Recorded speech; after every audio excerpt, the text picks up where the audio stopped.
Hello, I'm Aarti Sarwal, the social media editor of Critical Care Medicine. For the December issue, I have the immense pleasure and honor of having Dr. Tim Buckman, the outgoing editor-in-chief of Critical Care Medicine, who will be sharing his perspectives, and Dr. John Savransky, the incoming editor-in-chief of CCM. John? Good morning, and thank you, Aarti.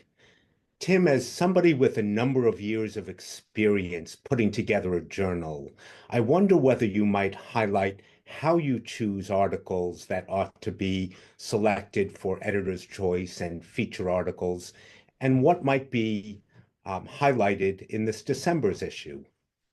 Aarti, John, first, it's a pleasure to be with you. And it is, in some sense, a bittersweet moment, but in another sense, a very happy moment to be the outgoing editor-in-chief. You've asked an important question. It's a question we editors ask ourselves every time we prepare an issue. What is it that we want to bring to the attention of our readers, our members, the critical care community at large? It begins with the choice of feature articles. What we want to bring right up to the forefront, those have always been, for me, articles that I thought would be both of widespread interest and relatively immediate impact in the way people think about their practice and actually practice. In the December issue, I selected 4 feature articles. There's a pair of articles from different sources looking at the ability to stand at the time of intensive care unit discharge and what that forecasts for our patients, their families, for their caregivers about their future trajectory.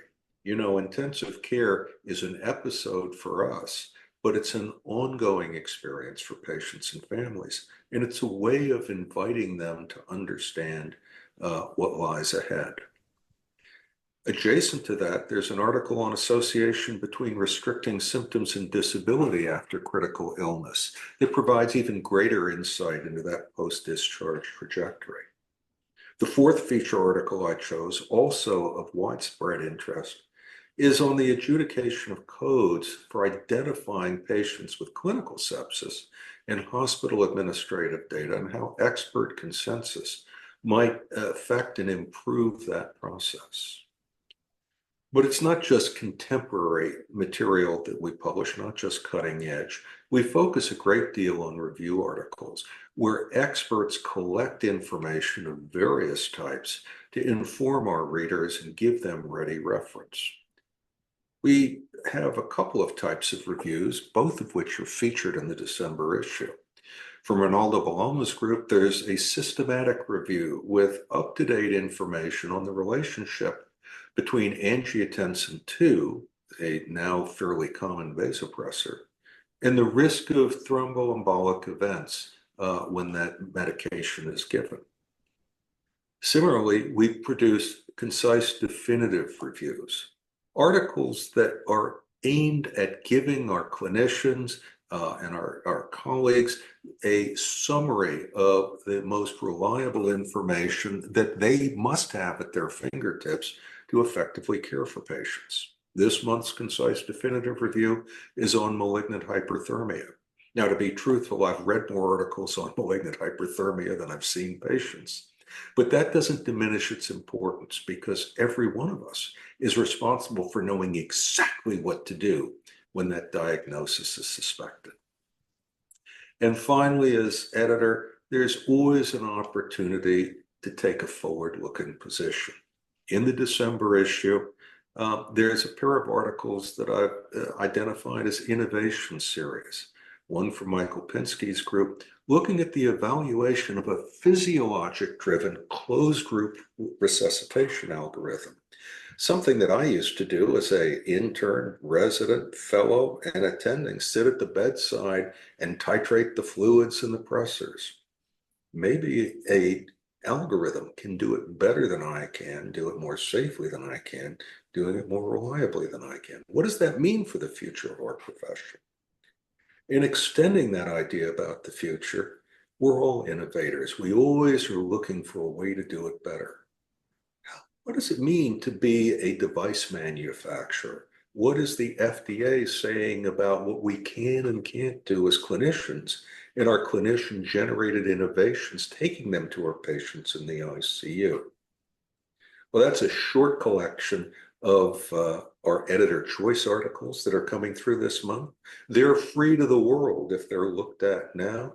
And I encourage everybody not only to rip the plastic off the print issue, but also to send this information to their friends and colleagues and let them know that the leading journal in critical care medicine, continues to make content that is practice changing, available to the world for free each and every month. John? Tim, thanks so much for that helpful discussion. I wanted to highlight two things that you are going to see moving forward. The first of them you are seeing right now, in that these discussions will tend to have a conversation. And so you will see with upcoming issues of the journal, there'll be a conversation between some experts about articles that are present within the journal. The second is, in the 21st century, people learn differently.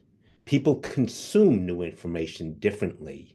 And to reflect that, this December issue will in fact be the last print journal. Starting in January, Critical Care Medicine will be an online-only journal. This will afford contributors to put color articles in without additional charges. And you will see in the foreword to this edition some additional information about things that may be easier with the online version. Artie, is there anything that you would like to add? As much as this December issue brings these mixed feelings of transitions, I'm looking forward to the new era in the time of critical care medicine, with Tim handing over the reins of CCM to you. And for our readers, as the holidays are coming in, happy holidays, be warm and safe, a very happy new year. And don't forget to check out the December issue. And for more articles, please follow us on X and Facebook. Goodbye.